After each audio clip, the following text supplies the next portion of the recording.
Lucas capítulo 15, 1 y 2. Dice el texto: todos los recaudadores de impuestos y los pecadores se acercaban a Jesús para oírle.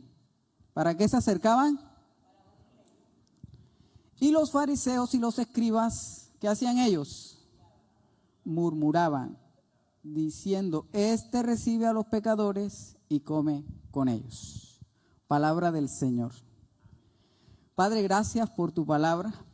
Queremos pedirte que en esta mañana nos guíes, nos dirijas y podamos, Señor, extraer lo que tú quieres traer a nuestro corazón y poder responder, Señor, a ese amor inigualable que tienes por nosotros.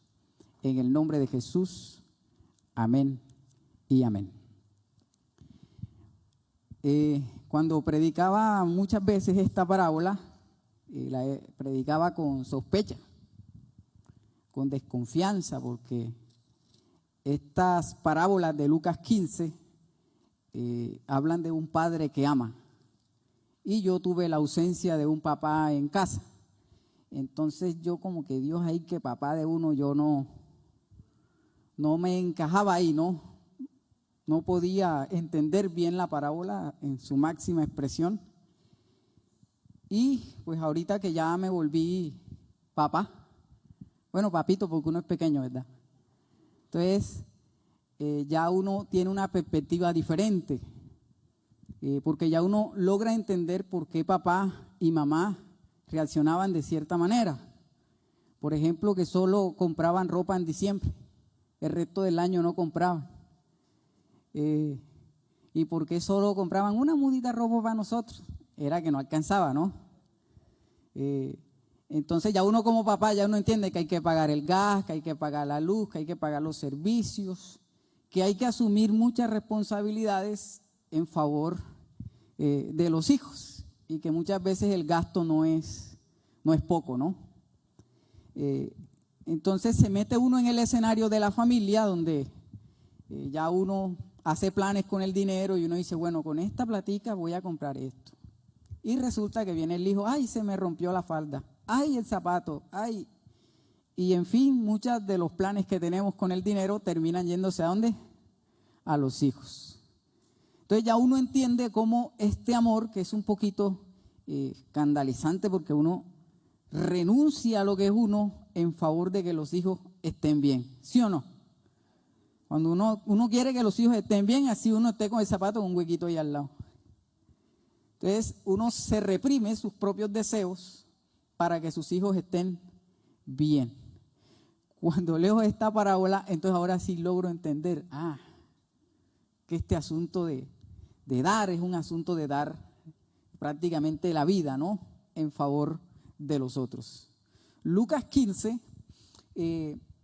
encierra el departamento de objetos perdidos de la Biblia, ¿no? Se pierde la oveja, se pierde la moneda y se pierden 2 hijos. Ahí están 4 perdidos. ¿Dónde se pierde la oveja? Afuera, ¿no? En el campo. ¿Dónde se pierde la moneda? En la casa. ¿Dónde se pierde el hijo menor? Fuera de la casa. ¿Y dónde se pierde el hijo mayor? Dentro de la casa. Es decir, que uno puede perderse estando aquí en la iglesia o estando fuera de ella. Puede perderse.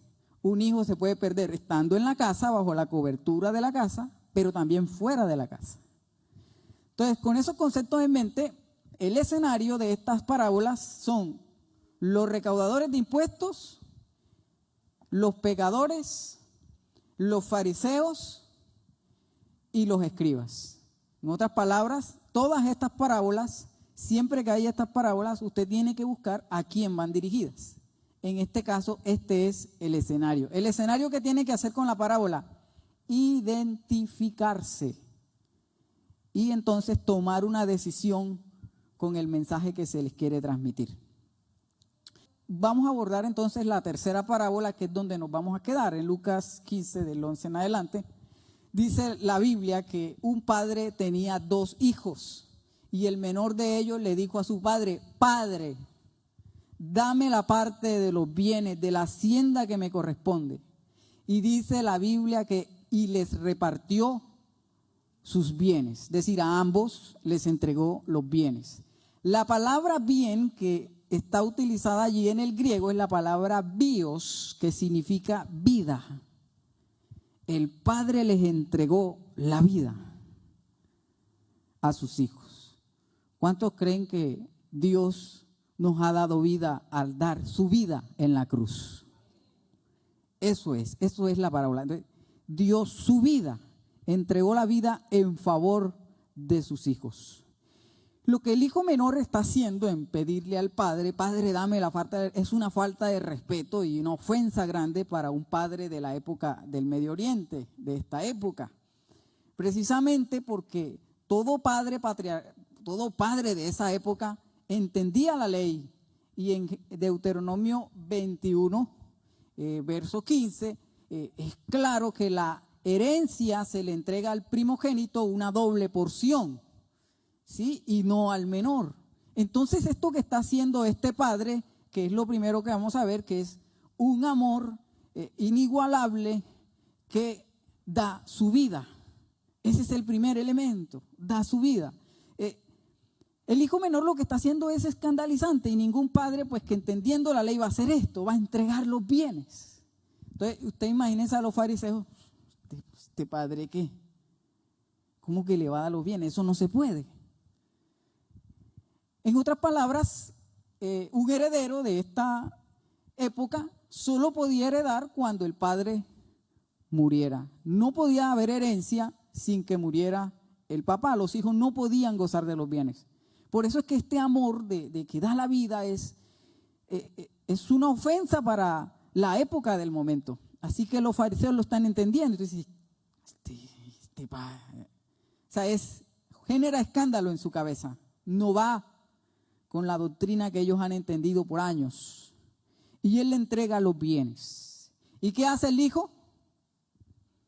Dice que los malgasta todos viviendo perdidamente. No sabemos. Dice perdidamente, ahí en la imaginación usted se imaginará muchas cosas, pero no dice el texto en qué, pero vivía perdidamente.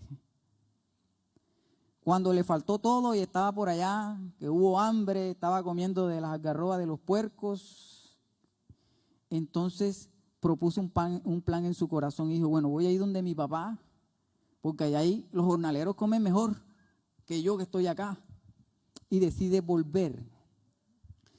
Pero resulta que para la época en la que estamos hablando, había una ceremonia que es Asash. Esa ceremonia la celebraban las comunidades judías, que se llamaba la ceremonia del corte.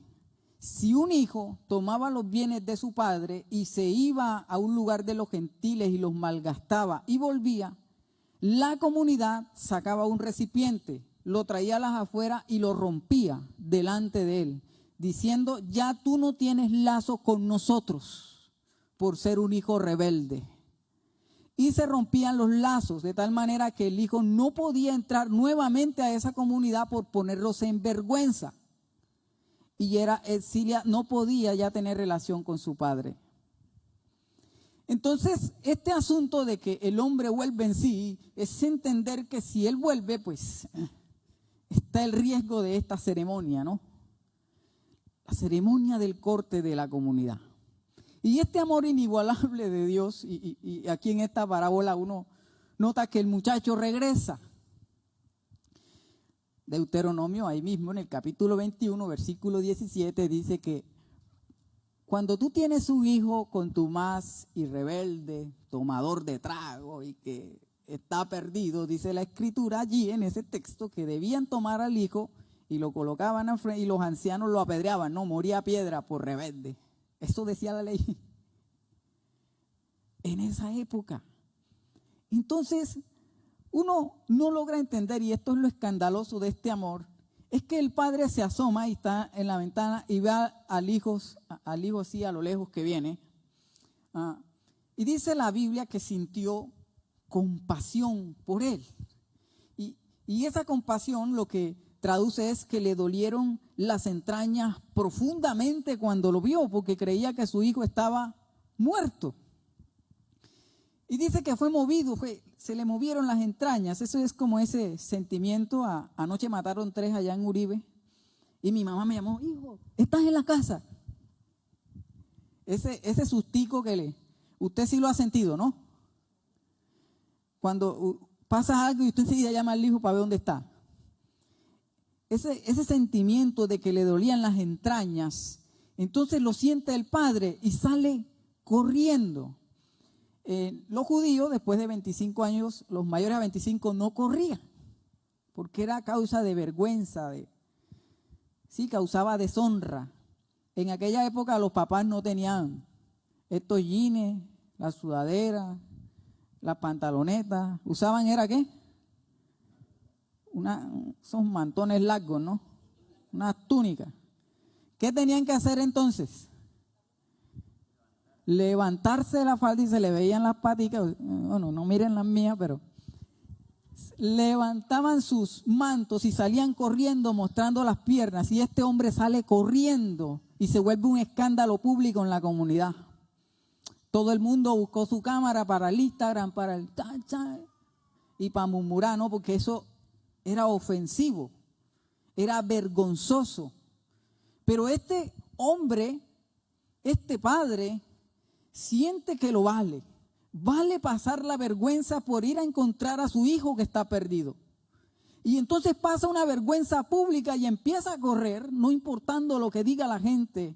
Y lo primero que hace cuando lo agarra ya, ¿qué es? Lo abraza y lo besa. Y ese man hediondo añejita de puerco viene al encuentro y aún así, no importando su olor, no importando cómo viene todo sudado, cansado, lleno de polvo del camino, lo abraza y lo besa. Es un amor que no le importa pasar vergüenza en favor de sus hijos. Y entonces dice que lo manda a cambiar los vestidos y forman una fiesta, matan al becerro y se forma el bololó. Y de repente el hijo mayor, que no ha entrado en escena, escucha el asunto y dice, venga, ¿y qué pasa aquí? ¿Por qué es esto qué es? Lo que pasa, mira, es que tu hermano que vino bueno y salvo por ahí, tu papá le hizo una fiesta y se sintió muy bien porque vino con bien y mató el becerro y acaba de hacer una fiesta. Entonces se puso bravo y se puso entonces enojón y no quiso entrar a la casa. El padre salió entonces a explicarle al hijo y entonces viene el hijo y responde ante este banquete. El hijo menor responde en silencio, pero el hijo mayor entonces responde con reclamo. Bueno, ¿y por qué tú tienes que hacerle una fiesta a ese bandido? ¿Cuántos años yo no te he servido aquí a ti y no me has dado ni un cabrito para comérmelo con mis amigos? Viene este hijo tuyo, que ni siquiera lo considera su hermano, ni siquiera al papá lo considera su papá, porque no le dice papá ni siquiera. Y viene que se ha consumido todos tus bienes con rameras y le haces una fiesta. ¿Cómo es esto aquí? Entonces la pregunta es, si el hijo mayor estaba sirviendo, dedicado a su trabajo, ¿por qué dice que el hermano estaba con prostitutas? Lo salió a investigar, ¿qué hizo? Si supuestamente estaba trabajando en casa. Como dice por ahí el dicho, el que las hace, se las imagina, ¿no? Se las imagina. Entonces, inventa toda una historia y empieza a murmurar en contra del hermano y empieza a rechazarlo, que por qué, que esto no. Y sin embargo, el padre aún abre sus brazos y le dice, hijo. Aún le dice, hijo. Incluso hay que celebrar porque tu hermano está vivo. Y a ambos los invita al banquete. Un amor inigualable se expresa en que se da la vida en favor de los hijos. Un amor inigualable no le importa sufrir vergüenza por causa de sus hijos. Un amor inigualable celebra el don de la vida con sus hijos. Con esta ilustración de claridad de términos del allá, entonces vamos a hacer los puentes para nosotros. En casa uno puede perder a sus hijos y los pierde en la comunicación con ellos. Hay hijos que están en casa, pero que está su cuerpo, su mente y su corazón están en otro lado. Precisamente porque como padres vamos a la casa de visita. El resto del tiempo estamos trabajando. Vivimos en el otro lado. Y ellos están generando sus propios espacios, sus propias comunicaciones. Y uno nota cómo toman decisiones. Ya ustedes han visto casos de cómo las niñas salen de casa a encontrarse con un supuesto amor de la vida que se encontraron y terminan siendo abusadas por gente que se hace pasar por terceros y ataca allí. Y la comunicación empieza a romperse. Yo en casa, mis problemas de comunicación han estado con mi papá precisamente porque él no estuvo. Solo proveía el dinero y se iba, pero jamás estuvo. Y mi mamá se convirtió en mi papá y mi mamá. A mí me cuesta esto todavía de relación con mi papá. Mi papá, la mayoría de veces que se comunica es como para ver si yo le hago un favor de prestarle platica. Pero nunca hemos tenido una relación tú a tú, de que hablemos, que conversemos, no tenemos una relación de papá-hijos. De tal manera que en casa, yo sufro esto, ¿no? Aún viviendo en casa, mi relación con papá, mi lazo con papá está perdido. Y ahora que, bueno, se fue de la casa otra vez, de la casa de mi madre, ahora es más complejo. Entonces yo personalmente lucho con una relación que se perdió en casa. Se pierden las relaciones en casa. Porque no entramos a los escenarios y a los espacios de conversación de familia. Porque no sabemos qué pasa el uno ni qué pasa el otro. Y en este escenario de familia, entonces uno tiene que tratar de mirar la parábola. De que aquí hay un problema.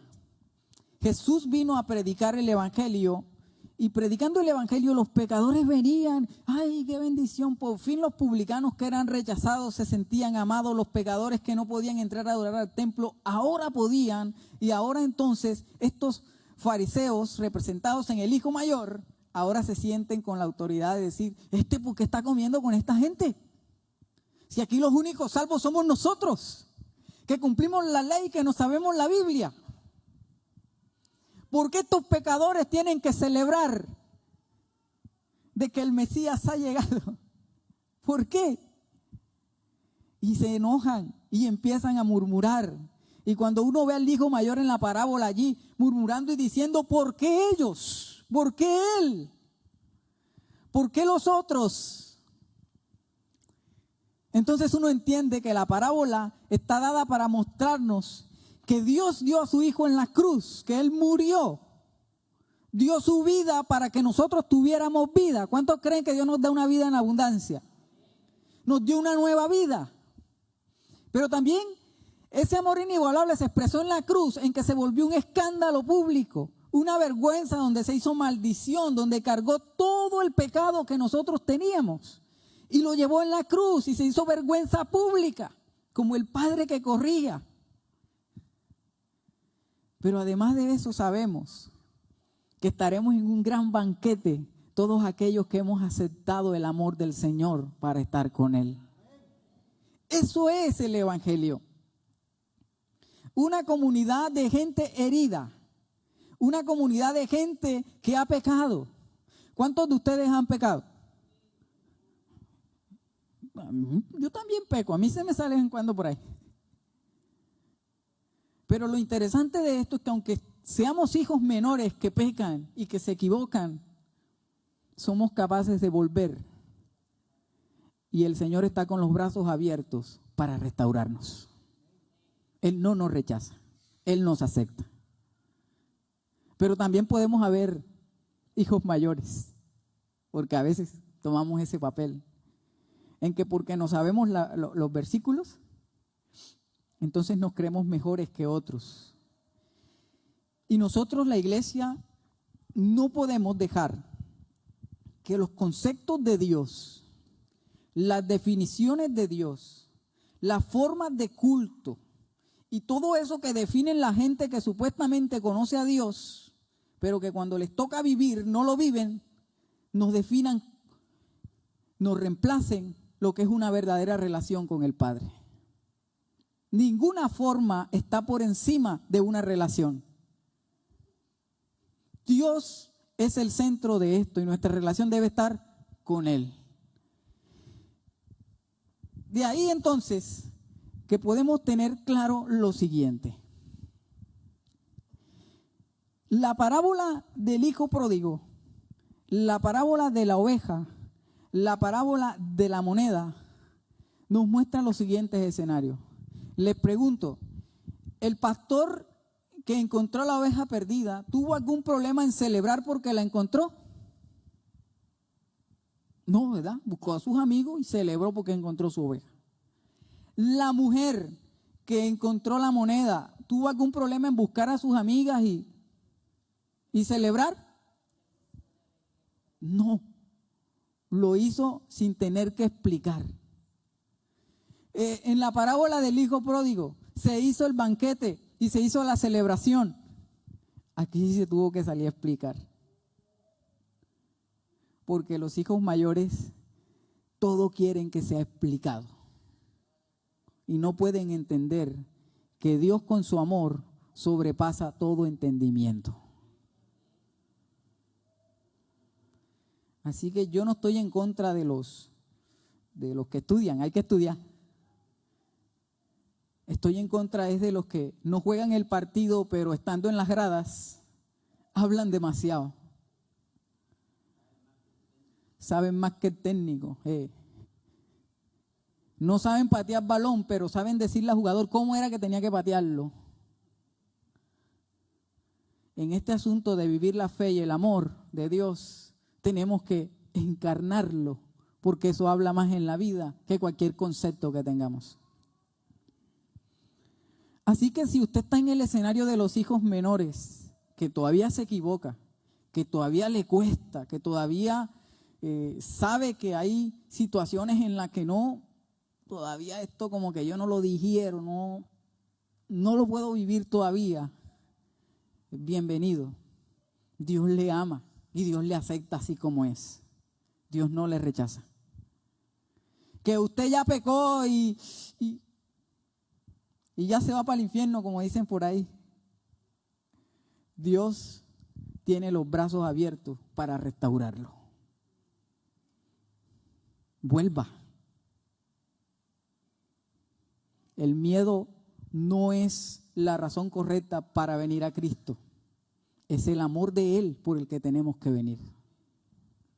Así que aquí yo no le voy a meter terror que se va a ir para el infierno. No, es que hay un amor tan grande que te recibe. Y si estás en el escenario de los hijos mayores, que ahora ya tomas decisiones de que como ya recibiste a Cristo y sientes que tienes a Dios agarrado por el talón, crees que no hay formas en las que Dios puede intervenir y obrar. No sé si te enoja, ¿no? Que Dios utilice a ciertos hermanos. Ay, ese hermano, ¿por qué lo van a poner a predicar? Porque a Dios le place hacerlo. Y a Él le interesa hacerlo. Porque son instrumentos de Dios, sea como sea. Dios nos ama inigualablemente. Y estamos acá es para responder en agradecimiento a ese amor. Amén. Muy bien, vamos a orar. Yo creo que debemos terminar celebrando, ¿sí o no? Celebrando el amor. Por eso el grupo de alabanza se fue. No. Vamos a celebrar que Dios nos ha amado, ¿sí o no? Ese amor inigualable. Que dio la vida, que no le importó sufrir vergüenza y que además hizo un banquete para que celebremos. ¿Sí o no? Entonces esa es la invitación esta mañana. Que tengamos claro lo grande que es el amor que el Señor tiene por nosotros. Como dijo el católico, palabra del Señor. Vamos a adorarle al Señor entonces y a celebrar ese grande amor que tiene por nosotros. Dígale colóquese en pie. Dígale ahí a su hermano, seas mayor o menor, el Señor nos ama. Vamos a celebrar juntos.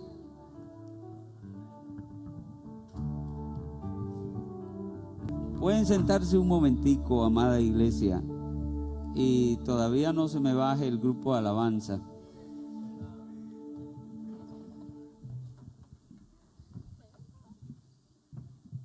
Excelente mensaje el de Jesse. Y para los que están conectados, sigue la misma reflexión. Y profundizar en qué clase de hijo soy. O dónde más tiempo yo me ocupo de ser. ¿El hijo menor o el hijo mayor? Ya se nos ha dicho que las tres parábolas son un desafío para que nosotros nos identifiquemos. Si nos estamos perdiendo afuera o nos estamos perdiendo dentro.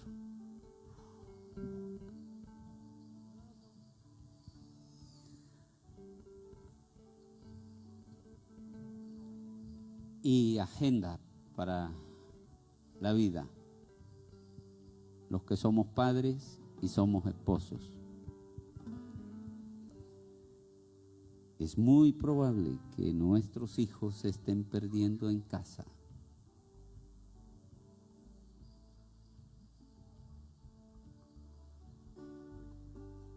¿Qué vamos a hacer para recuperarlos?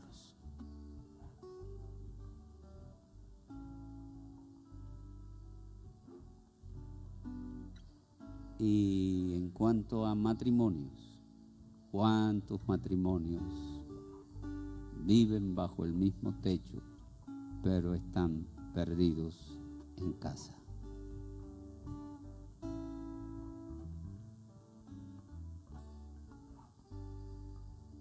Esa es una agenda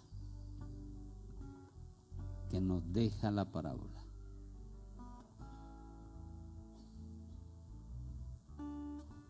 Y a nosotros los líderes, a mí como pastor, me aplica cuántos de ustedes pueden estar perdiéndose aquí dentro.